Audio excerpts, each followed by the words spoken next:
Wednesday. Amen ba? Pero maayo kay Ginoo no kay gipahupay gyud niya ang ulan. Nindot man sa tigulan kay bugnaw kayo sa atong panimbahon, bugnaw atong uto, bugnaw sa kayo iday, pero init nga muday sa Ginoo. Amen ba? Hallelujah. So, before na magsugod magsuon, mamarot kita. Ato sa iwag ato makaigsuonan maski pag nagsige patag kita every Sunday. Dili gyud buol nga makig anang hugoy-hugoy sa ato makaigsuonan. Amen ba? Hallelujah.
Balik-balik, salamat sa Diyos. Amen ba? Before na magsugod dalhon ko kamo sa pulong sa Diyos na sa James 4 verse 8. Importante kay maigsuon no nga before ta moduol sa Ginoo, atong kasing-kasing ato ilang sutahon. Kung unsa naman gani ni kumusta? Pagkakumustaon sa nato atong kasing-kasing. Kumusta mo kanila? Naapa ba diha ang Ginoo sa iyong kasing-kasing? Nagaingon, duol ka mo sa Diyos, o ang Diyos moduol ka ninyo. Kamo nga mga nakasasala, pag kinabuhi na kamo nga hinlo, o kamo nga maduha-duhaon, hinluin ninyo ang inyong mga kasing-kasing. Try to check our heart. Kumusta na ang atong kasing-kasing? Kumusta na kaputli? Try to ask God. As we sing our song, reflect on this song, whatever it is, kung unsa man ang masulod sa iyong kasing-kasing, isurrender ka na sa Ginoo. Puno man ka na sa kalugod-god, puno man ka na sa kahimaya, pasalamatan mo ang Diyos tungod siya, may magapukaw ka na to. The only one who can cleanse our heart and can refine our heart is only God.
presence will be done, Lord God.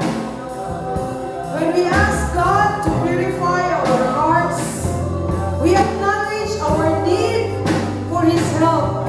Nanginahanglan na sa iyang tabang, sa pagbuntong sa sala, o sa mga distractions ni kalibutan. We are called, itawag kita niya, na mahimong sundlanan, vessels of His Spirit. Usang ato na mag-aampinan ang atong pagkahimong sundlanan sa iyang Espiritu, o magapuyong sa ngarin ka nato.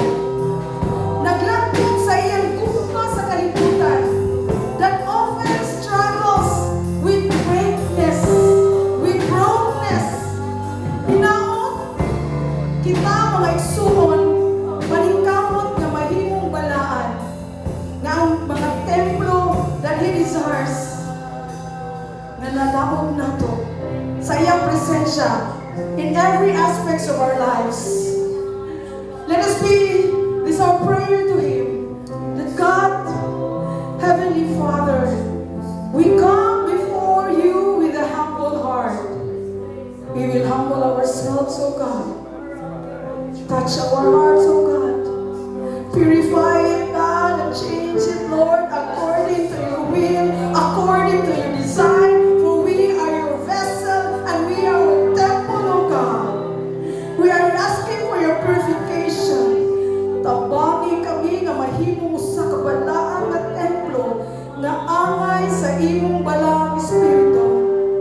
Cleanse us, O God, sa bisan unsa nga makababag sa among relasyon ya kanimo. Grant us, O God, the strength sa pagsalikway sa dili putli o sa pagdawat sa imong kamatapuran. Lord, may our life reflect Your love and holiness, guiding others to You. Help us, Lord, to draw near to You, Lord God, and bring others, the lost souls, those who are in need of You, Lord God. Lord, thank You sa iyong grasya o kaluwag. In Jesus' mighty name we pray. Amen and amen. Hallelujah! Lord God, as you continue to dwell in Your house, Lord God, as you continue to bless Your name, let it be, Lord God, that Your name will be lifted up. Let it be, Lord God, that You will stare our hearts, Lord God. Na ma-ensure niya sa everyone, kasing-kasing, Lord God. Hallelujah!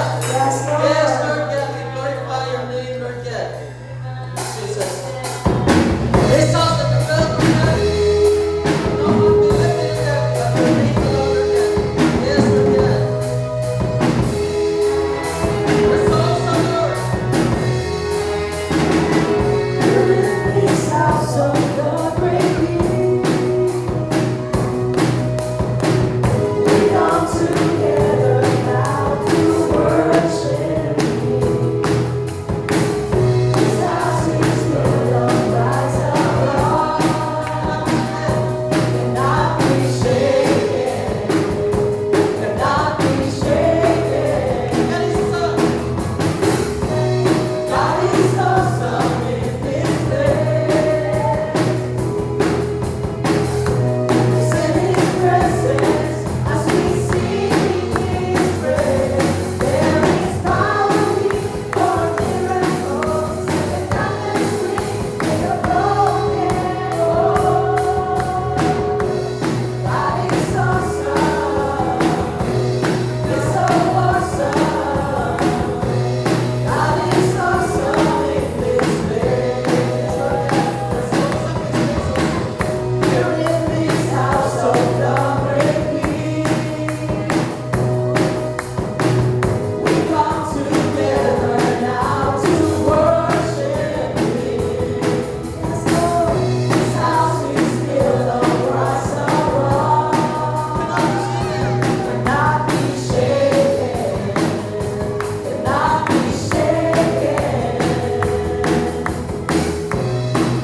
makita kung sa sulod nini.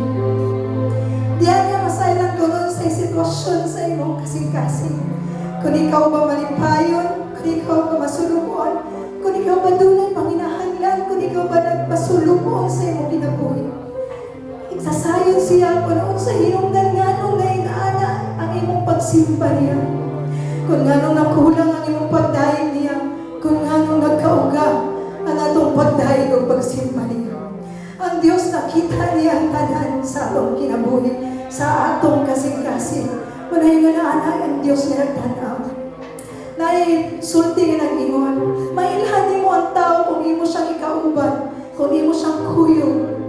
Sa atong pagdawat sa Ginoo, ato siyang giingan, Lord, ikaw ang akong Diyos, ikaw ang akong hari. Ako kang gimbitar na mupuyo sa akong kasing-kasing.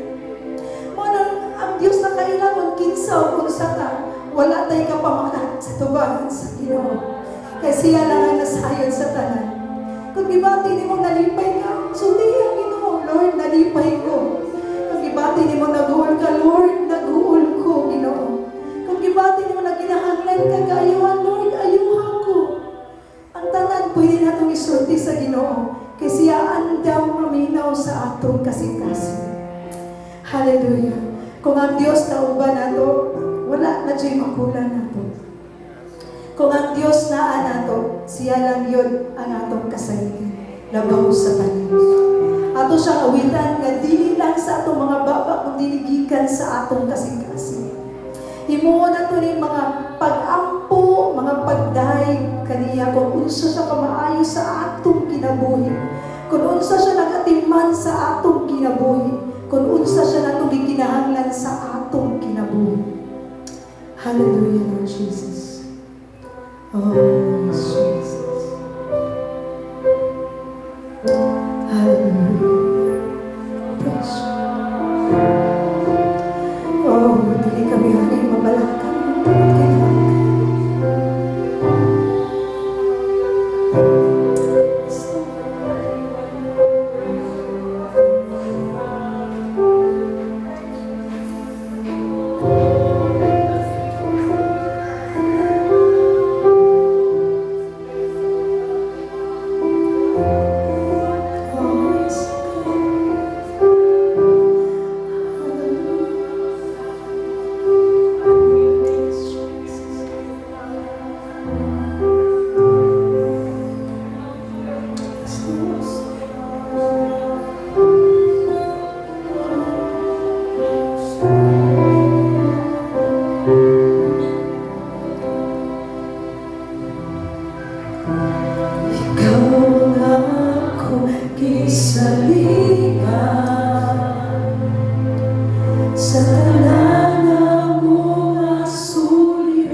ikaw ang Diyos nagsangkap sa tanan namong panginahanglan, Ginoo. Ikaw na sa kanunay, Lord, o wala kay pagkausap, Ginoo. Ang imong mga pulong, Ginoo, Lord God, dili mo usab, Lord. Kanunay ning kasaligan, Ginoo. Ang imong pulong, Lord, kasaligan, Ginoo, sa among kinabuhi, Ginoo. Mga igsuon ko na kulangan ka. Kung ginauna ni mo, lisod kayo ang sitwasyon. Saligi ang Ginoo. Isalig ang tanan niya. Siya ang imong gikinahanglan labaw sa tanan. Labaw sa bisan unsang butalan Dios sa angay nimong saligan. Kay siya lang ang wala na ilain ang atong kasaligan. Kasaligan ang iyang mga plano. Kasaligan ang iyang mga timuha. Kasaligan siya na nagdumala sa atong kinabuhi. Hallelujah. Jesus.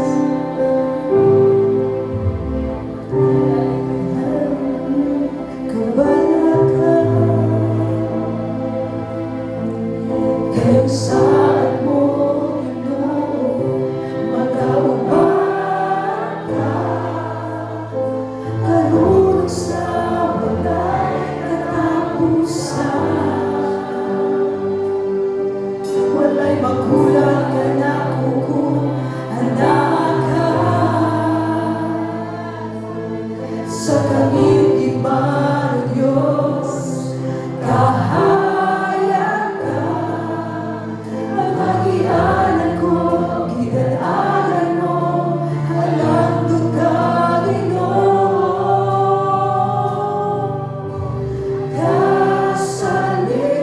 Kasaligan, ug dili ka mabuka. Kay Diyos ka kadamhanan, kanunay ka na sa bisan asang dapigan.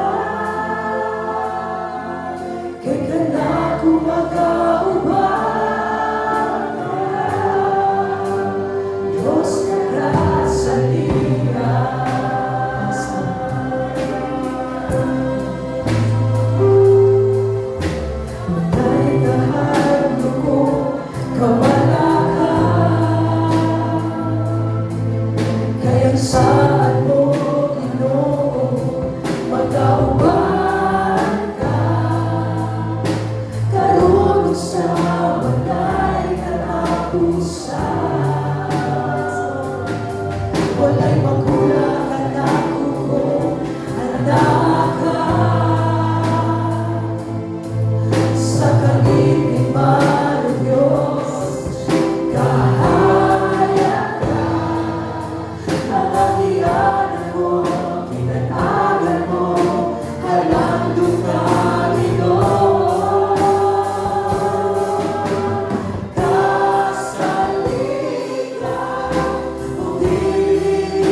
dayon Ginoo simbahon sa imong mga katao. Tapos ka Lord God nga mong pasalamatan Lord sa tibuok na mong kasing-kasing Ginoo. Ang ayan ka Lord sa tanang pagdayo ng pagsimba Ginoo. Tungod kay ikaw lang Dios o wala na ilalim. O gidayon o gipasalamatan ka na mo Ginoo sa kanunay Lord God. Hallelujah Lord, salamat sa imong paghigap Lord sa matang kasing-kasing. Salamat Lord sa imong pagministeryo Lord God sa among kasing-kasing karon Lord. Salamat Lord kay mo bigay pa sinati Ginoo Lord God kung unsa ka kamayo Lord God. Salamat kaayo nimo Ginoo Dios. Hallelujah Lord God. Ikaw lang Lord ang kakayan nga modawat sa buta ng pagdayo ug pagsimba sa ngalan ni Jesus. Amen.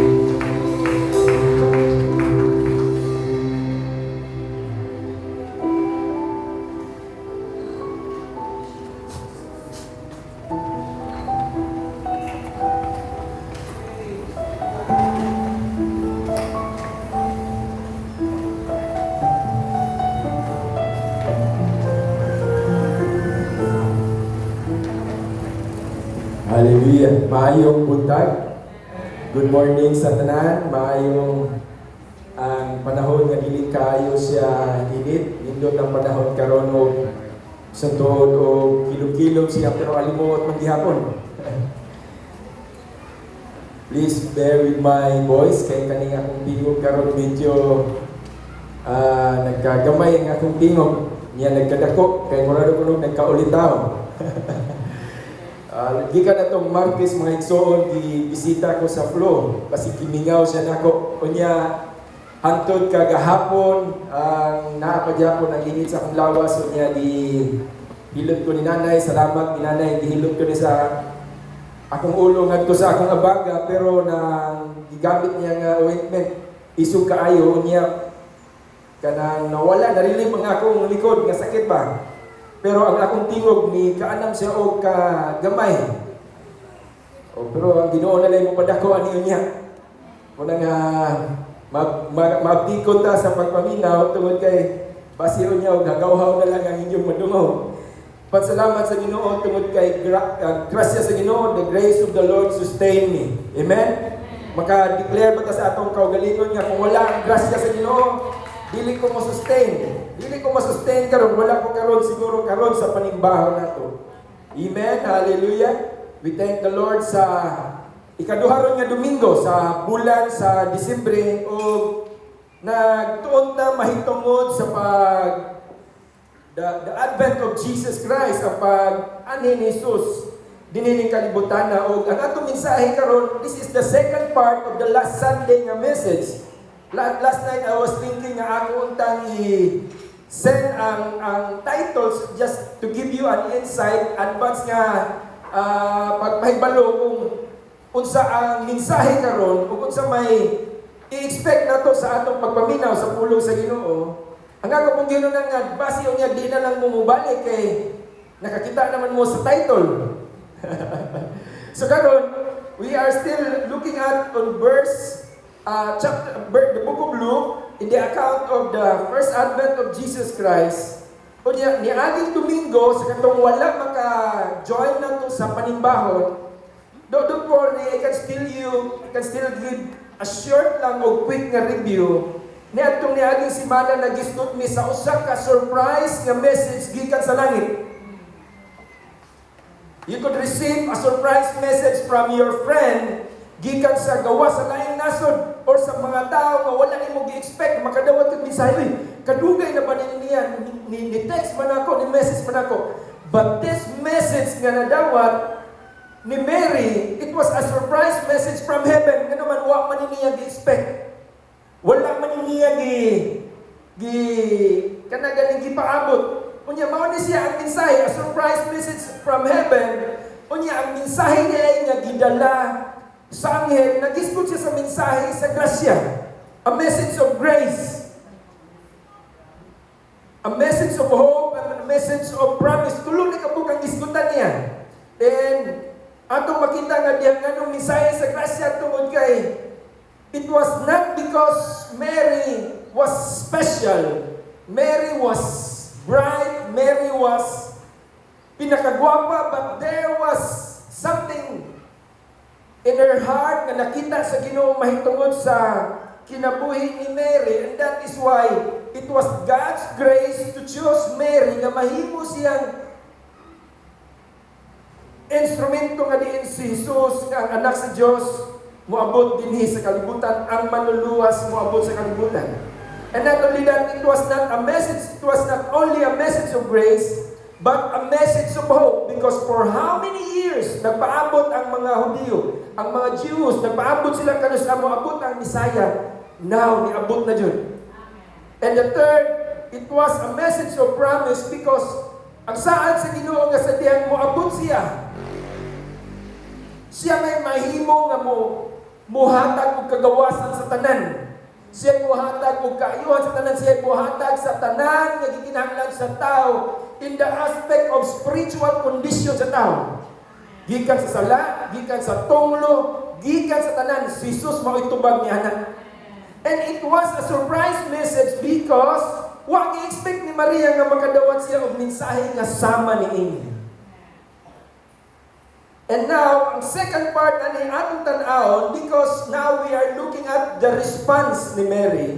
Kunya ako mong gihangyo sa pagpanindog, let us look at again and read the accounts found in Luke chapter 1 verse 26 to 38. Kung makaya mabasa, makita niyo sa likod, please join me and read together with me Luke chapter 1 verse 26 to 38. Now, in the 6th month, the angel Gabriel was sent by God to a city of Galilee named Nazareth, to a virgin betrothed to a man whose name was Joseph, of the house of David. The virgin's name was Mary. And having come in, the angel said to her, "Rejoice, highly favored one, the Lord is with you. Blessed are you among women." But when he saw him, she was troubled at his saying, and considered what manner of greeting this was. Then the angel said to her, "Do not be afraid, Mary, for you have found favor with God. And behold, you will conceive in your womb, and bring forth a son, and shall call his name Jesus. He will be great. He will be called the Son of the Highest. The Lord God will give him the crown of his father David, and he will reign over the house of Jacob forever, and of his kingdom there will be no end."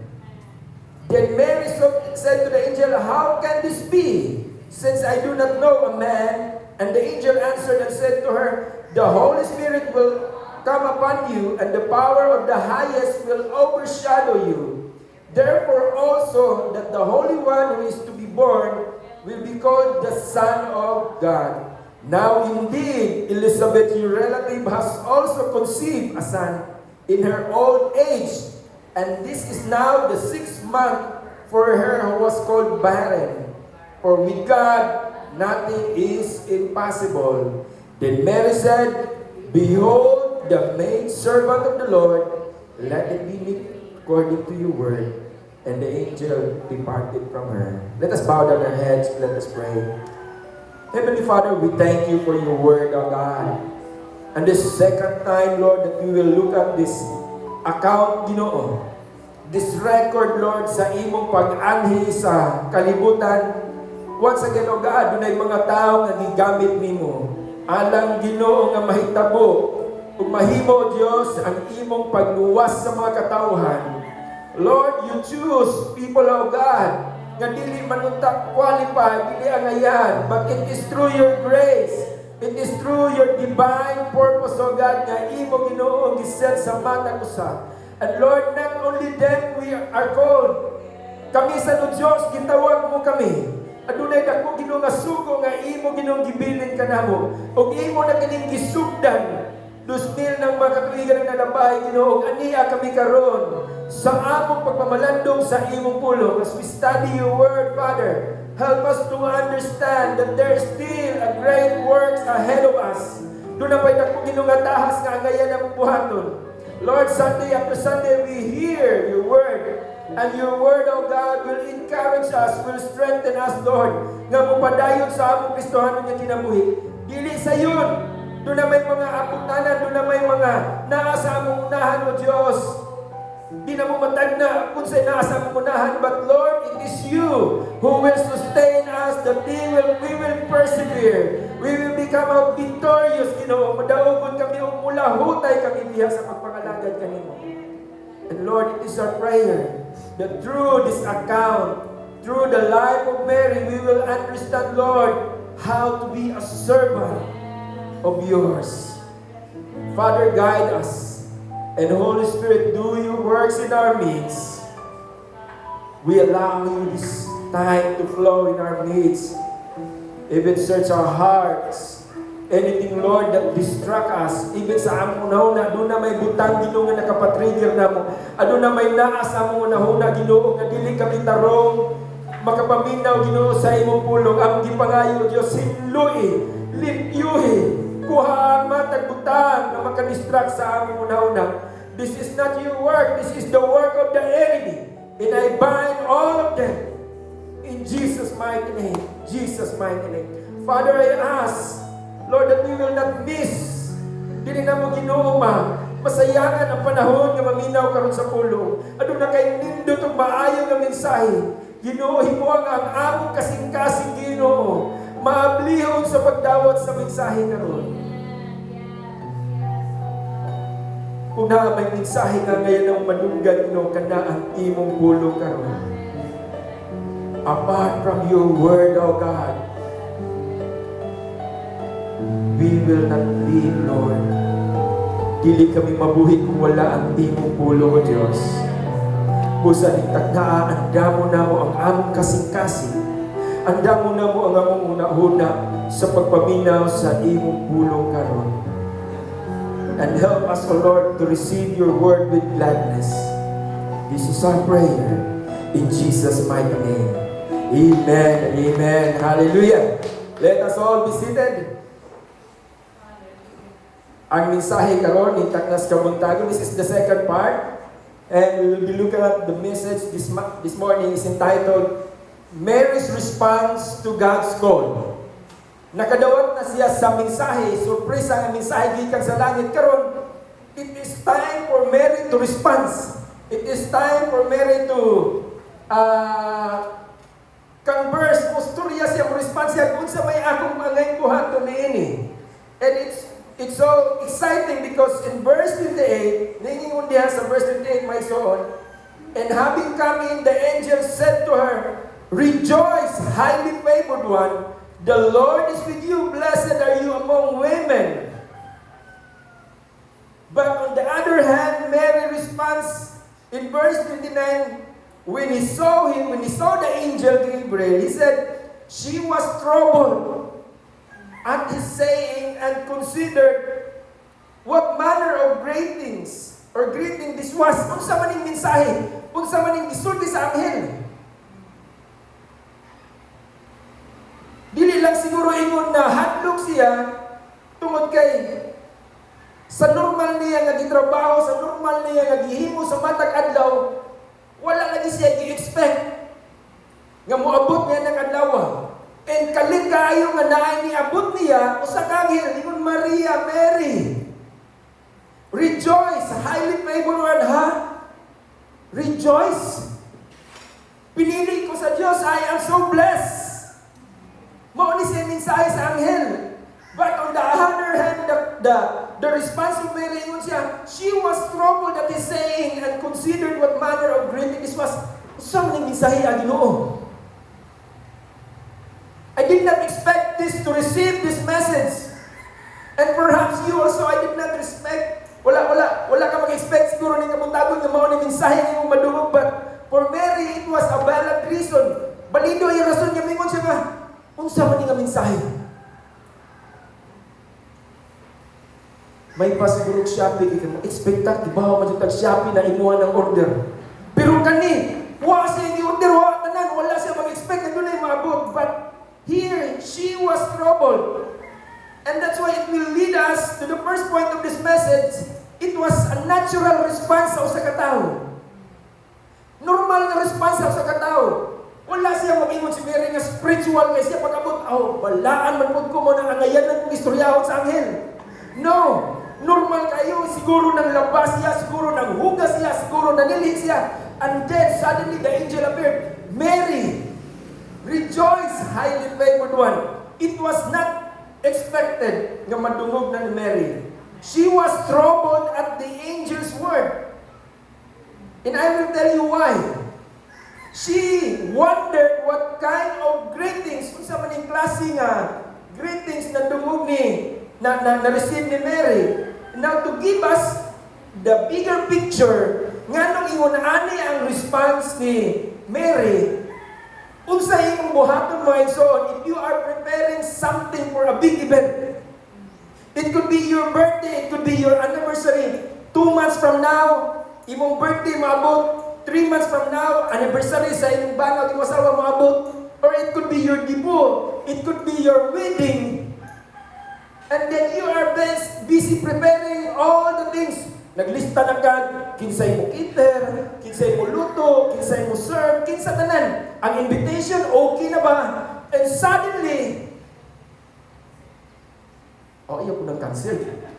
Suddenly, there was an unexpected event. Wala gi-expect ni Maria. And most of all, ang pinakalisod. That is why, what the reason why nag-listen si Maria pag-digest sa message sa anghel. Because si Mary, she was already married. That time, when we say married, they're already engaged, they are already betrothed to Joseph. Meaning, naana sa iba na, in the eyes of the society, minyo na sila duha ni Joseph. So it means bisag wala pa sila magkita ni Joseph, bisag wala pa sila relationship nga contact or nag-consummate ng ilang marriage, in the eyes of that community, of that people na nagsurround nila, kasado na siya. So dako kayo nga problema ni Maria nga naman, because on the next nga message sa anghel, Maria, mahimo kang inahan. Hala ka diha. Wa pa gani sila magkuyog ni Joseph, nahimo na siyang inahan. So in Jewish tradition, Joseph and Mary were already married, but the consummation, or sa ato pa, the engagement of marriage, or the honeymoon, wala pa nahitabo.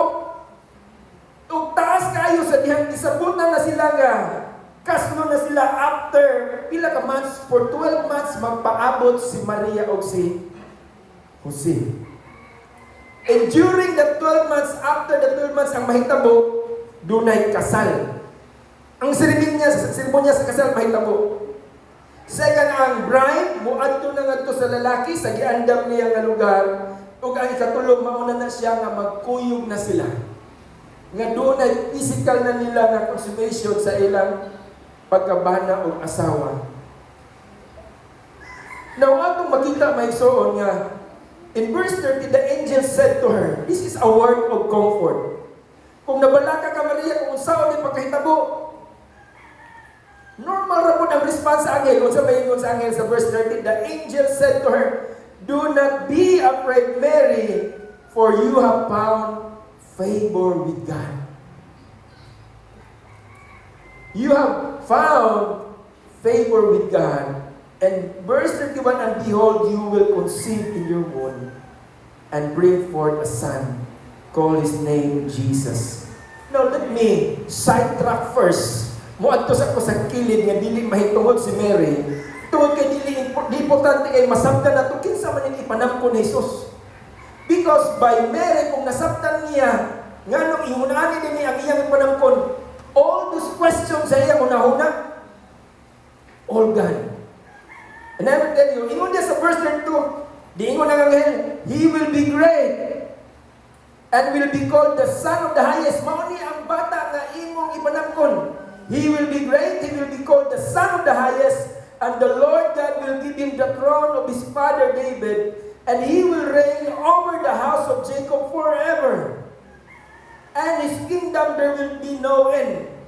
Not only Jesus came literally to reign, but there is a coming time where Jesus, even all the governments will be upon his shoulder. It means all the control is naan niya. Now, this is part of the Messianic prophecies. When I say Messianic prophecies, dunay panagna nga moabot, dunay propesya nga moabot nga usa ka Dios nga muluwas sa tao. Unya daghan kini isgutan maison. I will just give you 2 or 3. Isaiah chapter 7 verse 14. Therefore, the Lord himself will give you a sign. The virgin will conceive and give birth a son, and will call him Emmanuel, which means God is with us. Unya nigabot na po sa Isaiah chapter 9 verse 7 onwards, for to us a child is born. If you notice this prophecy, nahitabo yun kung unsay gisulti. The book of Isaiah, karang mababata pila katuig gikan sa book of Malakay padulong sa Mateo. Silent years, dunay 400 years nga walay prophetic word gikan sa Ginoo. Walay ini kanang prophet nga gihatag, walay revelation nga gihatag gikan sa book of Malakay to Matthew. Kung moatras mo kitag maayo atas nagamay sa book of Isaiah, that is 700 years padulong sa book of Matthew.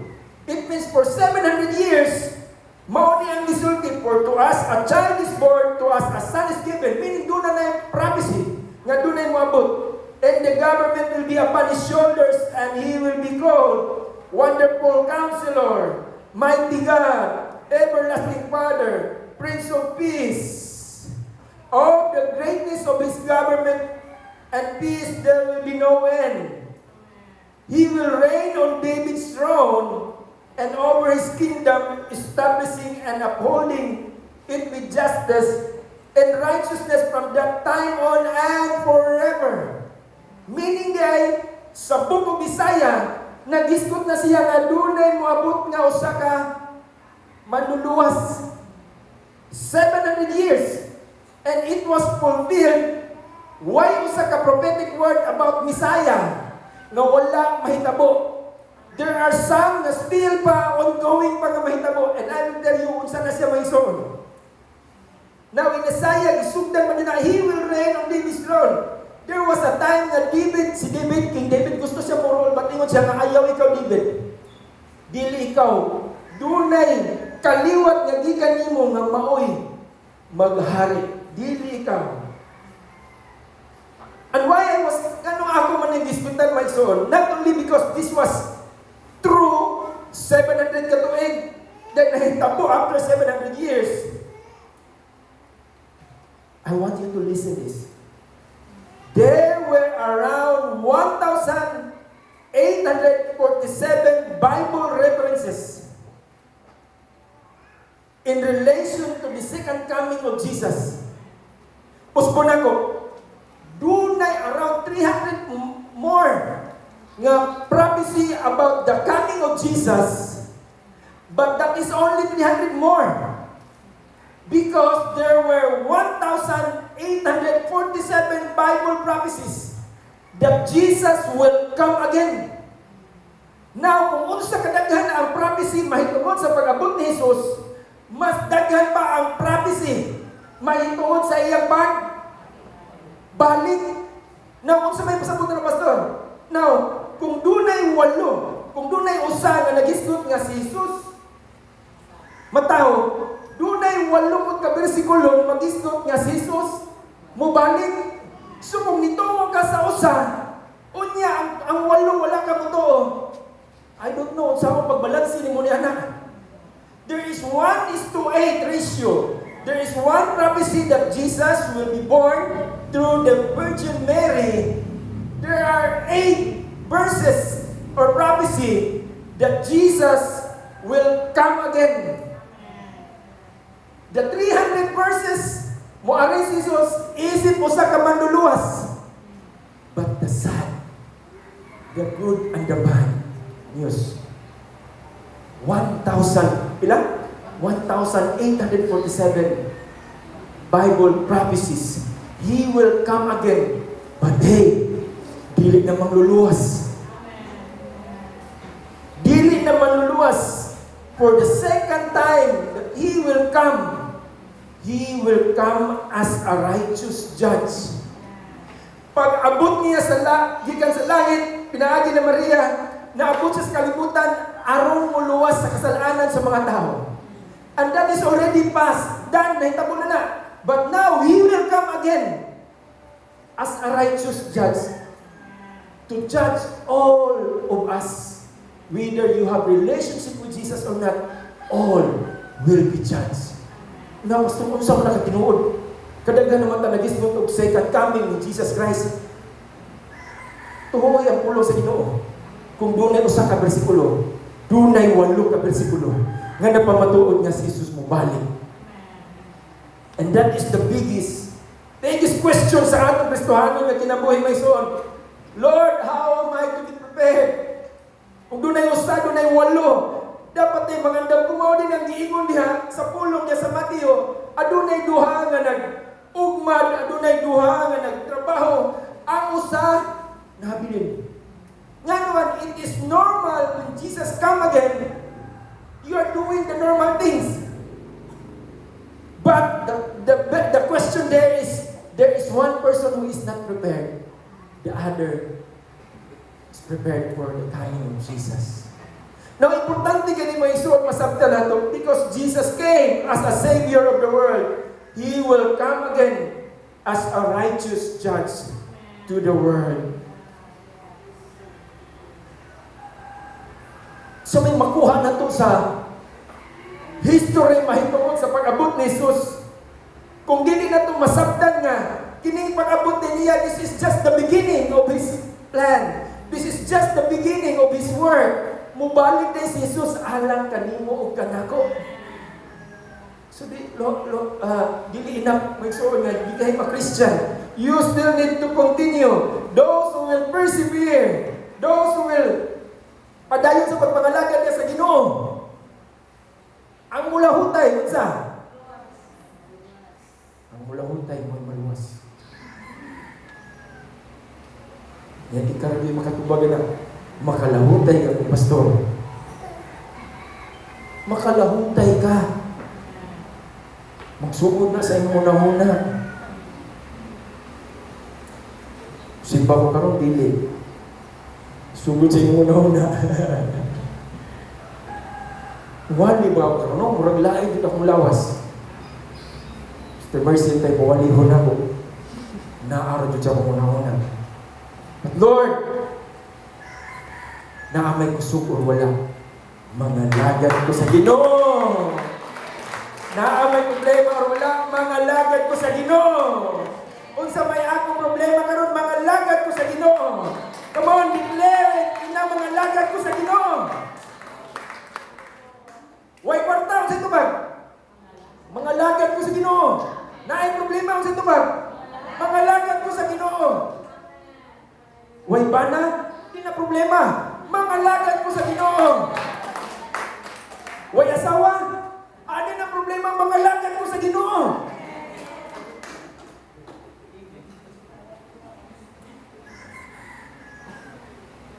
Di man mo ginagman, tuluan at tamugman.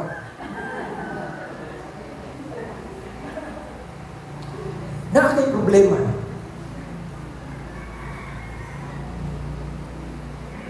Pero wala kay Ginoo. Pagkaluoy. Naa kay problema. Pero naa kay Ginoo. Naa kay problema pero naa kay Ginoo. Murag gusto nga sila atong naa kay problema pero way Ginoo. No, ay Ginoo. Iwan mo na. Mga igsoon, bisan pa na ay problema, pangalagad sa Ginoo. Lord, bisan pagway tingog mga lagad sa Ginoo. Bisan pagway kusog mga lagad sa Ginoo. Bisan wa kay kapriti mga lagad sa Ginoo.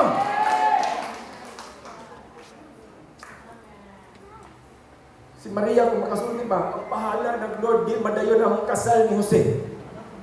Basta naa ka. Basta kauban ka. And this is the faithful response, ikaduha response ni Mary sa surprise message gikan sa langit. Ang ikaduha, Mary's faithful response. Why? It was a faithful response. Nga naman matinudaan naman nga wala pa magani mo sulayi si Maria. Wala pa gani makiti ang iyang track record bago lang gani sa nakadumog gani sa mensahe. Why he was faithful? Now look at Luke chapter 1 verse 34. Then Mary said to the angel, "How can this be? Since I do not know a man." Buot pasabot, "Uy, anghel, unsa man magkahitabo niya na? Dalaga ko. Wa pa may maghanimon sa akong bana. How can this be? Since I do not know a man." And compare it of how Zechariah responds to the angel. The same angel nga nitunga ni Maria, the same angel mo nga nitunga po ni Zechariah. And the worst, I will tell you the worst part, Mary was just an ordinary woman. Zechariah was a priest. Kung favored si Maria, favored po, highly favored po si Zechariah nga naman. Sa pila ka pari nila nga moalagad sa templo, unya magripas na o kinsay makasud. Sa kadagang mga pari, siya'y pari nga napilian. And not only that, unsa ka favored si Zechariah, I will tell you this. Si Zechariah dugay na kasi nag-apo nga makabaton og bata. Sige siya sa templo, sige siya ampo, Ginoo kanus ang akong junior, Ginoo kanus ang akong anak. Unya karon. So sige ginampo, naabdan na sila sa edad nga di na pwede. Lapas na sa kalendaryo ang ilang edad. Ang iyang asawa, wala na yung period, question mark na lang. Si Zechariah po, 1 upon 0 na. The same account, they encountered Jesus. They encountered the angel. Nagpakita ang anghel nila, the same account. Unsay tubag ni Maria, "How can this be since I do not know a man?" But for Zechariah, "How can I be sure of this?" Sigurista. Ginoo, unsaon man ako pagkasigurado nga tinuod ni. Uy, Zechariah, kada Domingo na ka nagwali si pastor. Yang asa mo ka? "How can I be sure of this? I am an old man and my wife is well along in years." Yes, they have the same in their mind, but the response is totally different. Ang response nila lahi kaayo. Kaingon man si Maria, "So, pakitabo nga. I do not know a man." Sabot na, wa pa sila honeymoon.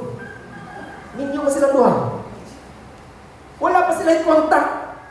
But si Zechariah o iyang asawa nga si Elizabeth, they are already past. Lampas na sila. Haron ma kabaton o anak. But here remember, sa diyang niingon ang anghel ni Maria, "Do not fear. You are highly favored. You are highly favored. God can do this." God is omnipotent. What does it mean? Sabi sa mga na, omni means all. And potent is power, all powerful. Why? Nga nung inanaman magagahom ang Diyos. God formed man, gikan lang sa unsa. Sabog. If ang anghel, magwali pa siya atubangan ni Maria. Ay Maria, wa magkakibaw yun sa paghimo sa Diyos ang tao. Gikan lang siya sabog. Wa magkakibaw Maria kung yun sa paghimo ang imong asawa. Asawa ni Maria? Asawa din ni Adan. Gikan lang na siya sa imong kilid, sa imong gusto. Everything that the Lord has done is all about His power. Ang iyang gahom, ang iyang pagkamuha, siya naghimo gikan sa wala, He can do. And that is why siya Maria, ayaw kabalaka. Tanawa na ang imong igagaw. In verse 36, now indeed, Elizabeth, your relative, has also conceived a son in her old age. Ang imong igagaw, nabuntis gani, ayaw kabalaka. Ayaw kabalaka. Do not fear. Sa may problema, Lord. Sa may solusyon na akong problema. And I think the right word that you need to hear from God, ayaw kabalaka. Ayaw kabalaka. Do not worry. In verse 37 it says, for with God, nothing will be impossible. Why imposible sa Ginoo may so? No matter how you process unsa may problema, unsa may imong sitwasyon sa kinabuhi, no matter how you process it will not help. Just hold on to that God can do what man cannot do. Mahimo sa Diyos ang dili mahimo sa tao. Mahimo niya ang dili mahimo sa tao. Amen? Not only we hear the response, a faithful response of Mary.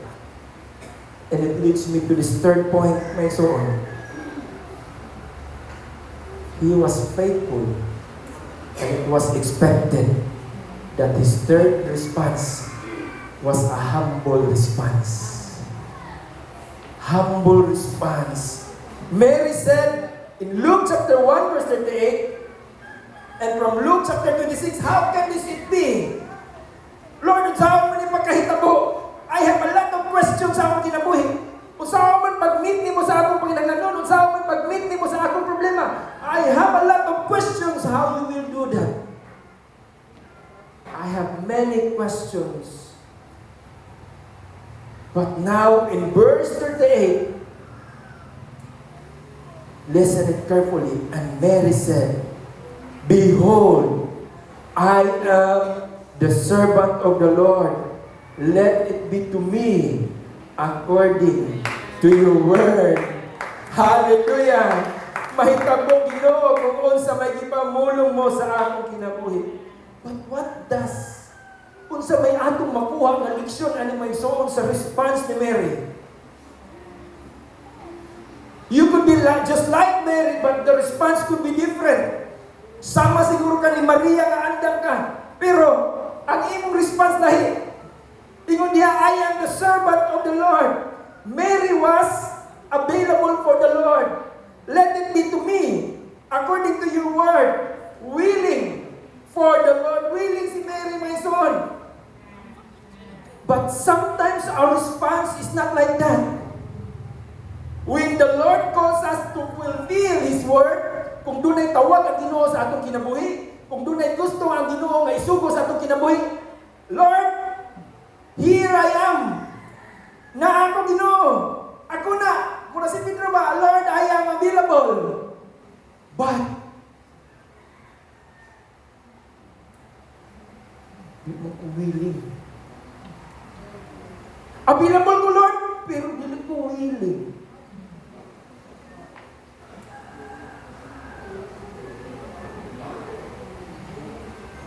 For Mary, Lord, I am available. Let it be according to your word. But, karon my son, usahay ang atong response. Here I am, Lord, I am available. But not really. And maybe you will say, yes, Lord, andam ko, napanikan ka nga mo. Sige, Lord, gusto ko mahimo na ng imong isugo ka na ko. But ang problema, naghahanap pa na akong buhaturo. Napa ko nabunon dito, Lord, eh. Unya na lang na.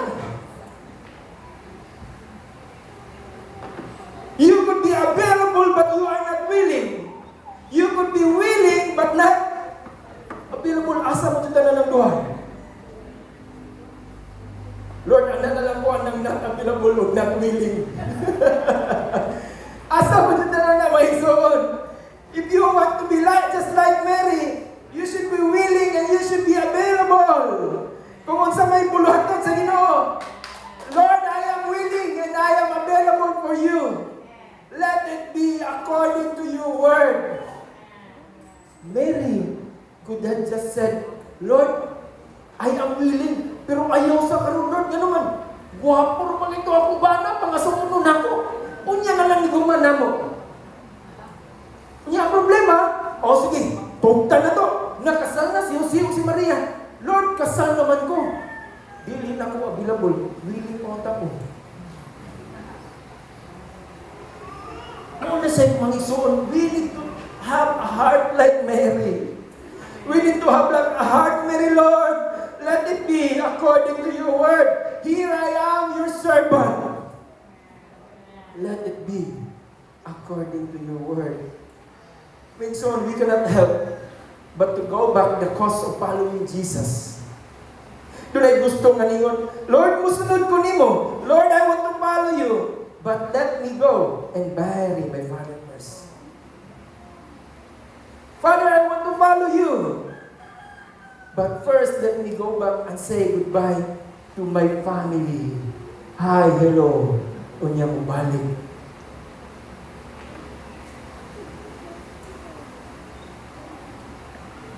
You want to follow Jesus. You should be willing and available. My son, it was a so sad picture of Jesus' disciple. In John chapter 6, familiar mo na ni Migsoon nga story. Daghan ang mga tao. Nakita ni Jesus kung unsa kadako, unsa kadapad, unsa kadaghan ang mga tao nga kinahanglan pakanon.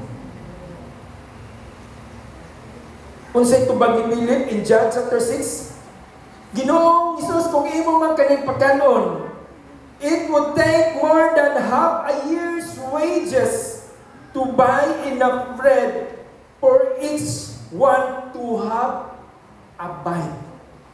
Dili pa lang pakaon, kana lang usa lang kaingkit.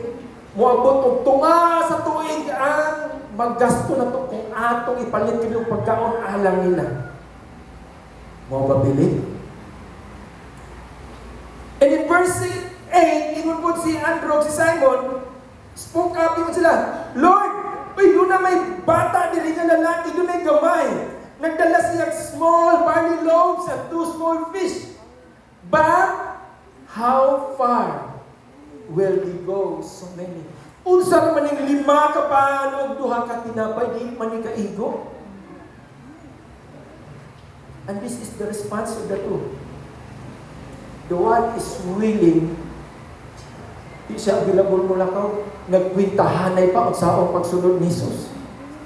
Doon na po isa nga doon na siya available, pero di man po siya willing. Ingon siya na, how far is asa naman ni kutong? But what happened to the boy? You know, I appreciate how the Bible recorded the account of that boy. Wa may pangan. Sa Bible ra ba kung dili ra mabutangan og pangan murag less significance, wala din sa importante. But ako nakita how I wish I could talk to the parents. How I wish I could talk to the parents. Nga naman yung anak, nagdaman siya tinapay o isda. Nabaw ra lang unta niya. Bah, may sulay ang bata, wain ninyo duwaan. Ano mo si Kaisa? Wain nagduwaan ninyo. Ang bata may ikuha mo sa duwaan, kisi-kisi na. Sulay, dadang molo. Kanabitan mo kita tagduwaan, atong ganilikay ang bata, kay basi niya, luos na ang pamilya ba? Samot na kuhaan na ni magduwaan, pero ang nahitabo, the boy was willing. The boy was available. Hold na Jesus. Ako nang ihatag ninyo. And the Lord was able to to accomplish. The Lord was able to show His power to multiply. Aduna sa gahong nga mo palambot, aduna sa gahong nga mo himong mga milagro. It was a miracle. But to Peter, to his disciple, it was a normal lang na adlaw. Kada adlaw man sila kita og milagro sa Jesus, pero para nila ordinaryo ra kay nga milagro. But that was a miracle of multiplication, my soul. It was not just added, but it multiplied. The more nga magkaon sila, napay sobra, nakadamang gani paghuman. Inguna na ang gahom sa Diyos, mga igsoon. That is how the Lord operates. Doon naman tayo pangunahon na nga, kung ito mo rin diri, siguro ang buhat sa Ginoo. Ingon na niyon siguro kung pagtagbo sa Ginoo sa akong problema. Ingon na niyon siguro kung pagtagbo sa akong kiatubang karon. Atong nagdaang gi-frame. Gisulod nato ang Ginoo sa atong unahuna kung unsaon pagtrabaho, unsaon pagtubag sa Ginoo. We do not allow God how He will do in a unique way. Nga di na ito masabdan mo ito na usahin mo ka. Lord, salamat. Huwag ko magdahong nga inani din mo pagtagbo. Susama pa di Maria. Huwag siya magdahong nga inani ang iyang encounter sa anghel. When the Lord calls you to fulfill His divine plans and purpose, God is expecting you what? Kung saan i-expect sa Ginoo? Willingly available. Not only you are willing, but you are also available. And it is why Mary's humble response, Mary responded with obedient humility. In spite of the life of Mary, he could have a lot of valid reasons, a valid response nga mao ni ako ang response ni mo, Lord. But Lord, I know it is your will, it is your plan, it is your sovereign word, Lord. Mo'y mahitabo sa akong kinabuhi, mansoon. Hallelujah, Lord. Kung kabubuton ni mo nga dili ko maminyo, but you will use me, then so be it. Lord, ikabubuton ni mo nga naa ako ni ining challenge karon ng problema, because it is your for glory, God, then so be it. Hello, God. Kung diha sa imong kawalan-on, makita ang Ginoo sa imong kinabuhi, so be it. Diha sa imong balatian, makita ang Ginoo, so be it. Because what is important? The glory of God na himo kang instrumento alang sa himaya sa Diyos. You know how, I will tell you, how heavy para ni Maria nga ang iyang tanang plano sa may babae ko na dili gusto nga maminyo. But everything crumbles. Nituyok mga isuon ang iyang kinabuhi. She has a good plan. Nag-andam na siya hamon sa ilang future sa iyang bana. But suddenly, he allowed herself, Lord, let it be according to your word. Because I know everything will just fall into places. Ang tanan mo sunod na mga igsoon. You allow God, Lord, let it be according to your word. Everything will just fall into places. That is God's principle. If you try to twist it, if you try to rotate it, you try to destroy the principle of God.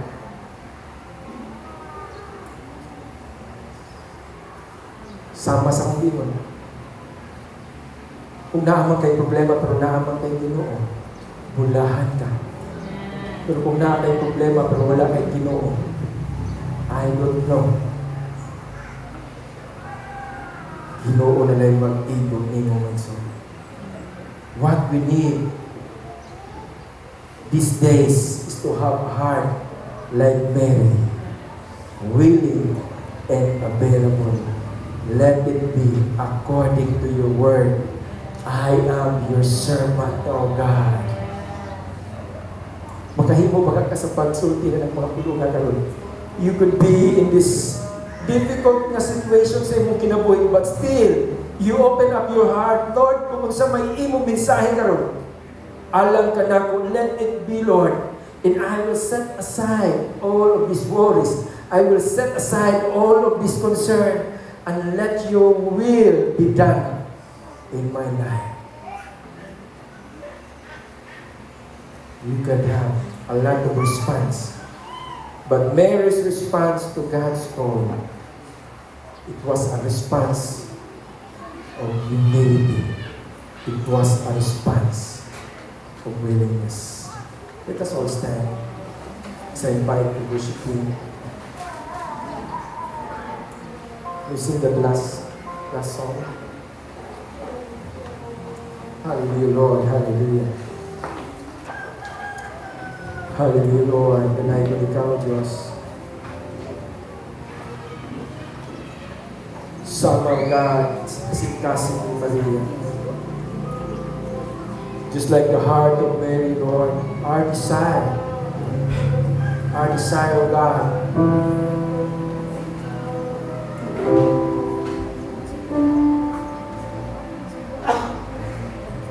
is to allow ourselves.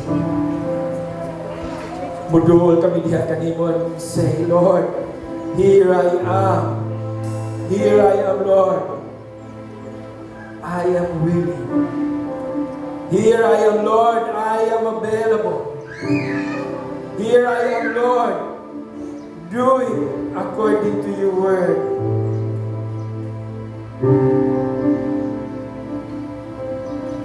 Hallelujah, Lord. Hallelujah.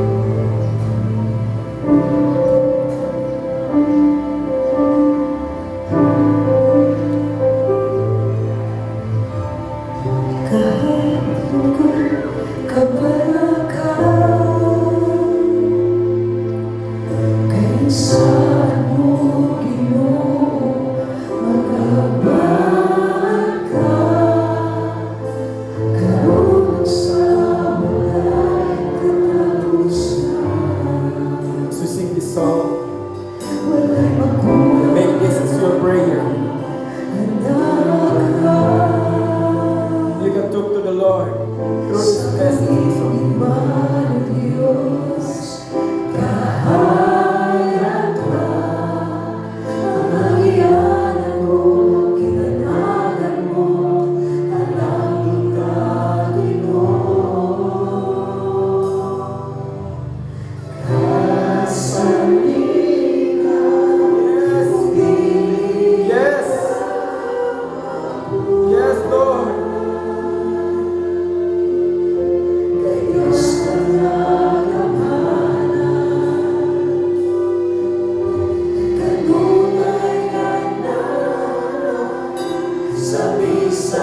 God will not fail you.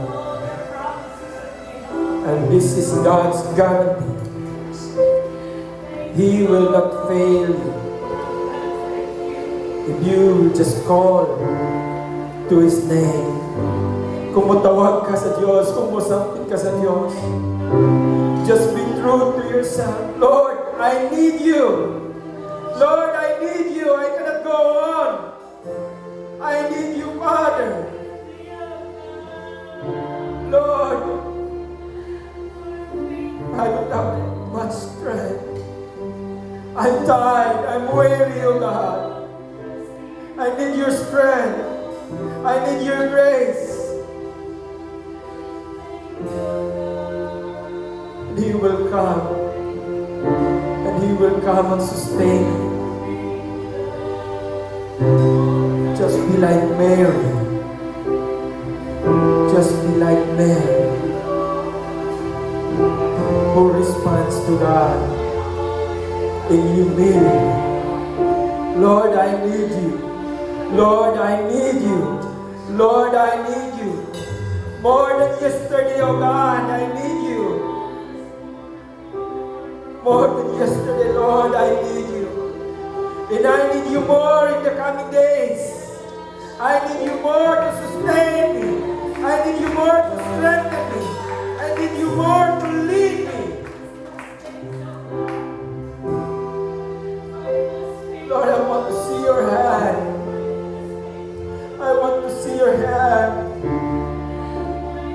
leading ahead of us.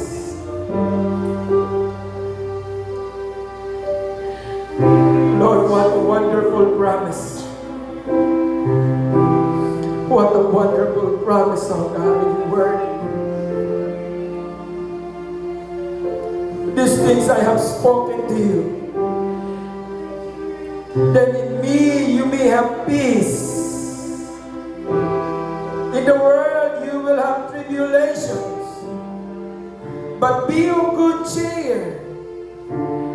I have overcome the world. Ano na yung mga pag-antos ng kalibutan na? Given na na yung so ng problema. Given na na yung so ng mga pagsulay. Given na na ang mga panginahanon. Given na na ang tanan ng malatian. But God has already, He declared it with His mouth. He declared through His word. Cheer up. Rejoice. I have overcome. I have overcome. And it is my plan that you will overcome. Ulangpus ka. Ulahutay ka. Receive God's word this morning.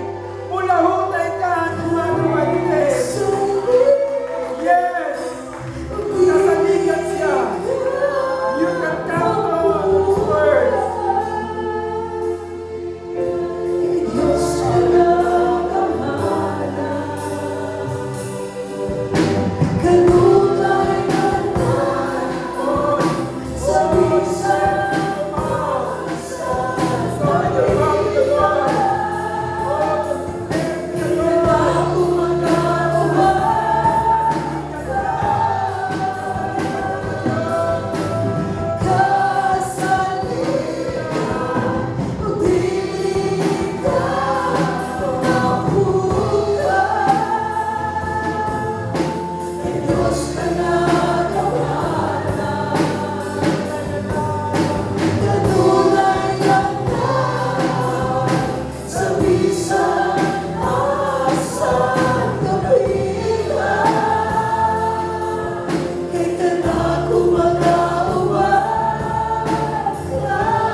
Kasaligan ka ng Diyos. And I want you to hold with that. I want you to hold with that promise. Kung di ka nasaad sa Diyos, kasaligan siya ng Diyos. Kasaligan siya. Salig lang. Salig lang sa Diyos. Salig lang sa Diyos.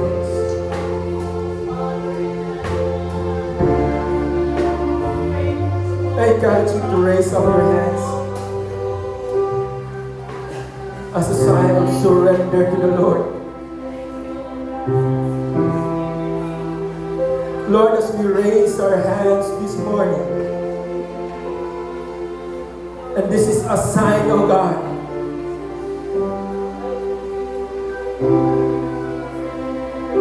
that it is not by our own strength, it is not our ability, it is not our capacity. Nothing in this world can give us the assurance. Nothing in this world can sustain us. And as you raise your hand,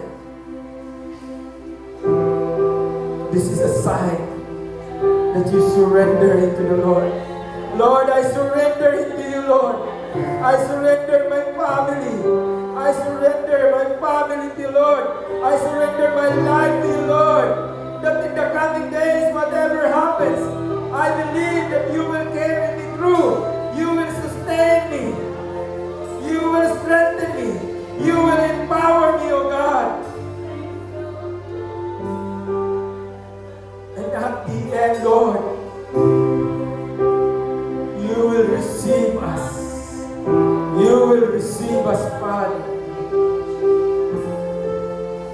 It is all of your strength. Lord, ang amo lamang mapagsalig yan kanimo. Ang amo lamang mapagsalig pagkupot na mo sa imong pulo, Diyos. Pagkupot na mo sa imong sarang. That in this world, you will already overcome. Gidaog mo na ang Diyos. Gidaog mo na ang tanan. Father, I ask this morning, those who are raising their hands, you know them, Lord. More than just raising their hands, oh God, but you know them in their hearts, oh Lord. They are willing. They are humble, oh God, to obey your word. Let it be, Lord, according to your word. We are your servant. Let it be, Lord, according to your word. We are your servant, oh God. Oh, hallelujah, Lord, hallelujah. Hallelujah, God. Bless each one of us, Lord. Kung yung sa mali mo magpanalangin, si Mary, ikaw, Diyos, magpanalangin po sa mga isa through your word. And this is our prayer, oh God. We receive it by faith. We receive it by faith. We receive it by faith. We receive it by faith, oh God. Hallelujah, Lord. Hallelujah. This is our prayer, oh God. In Jesus' mighty name. Amen. Amen. Let's give a mighty clap of hands.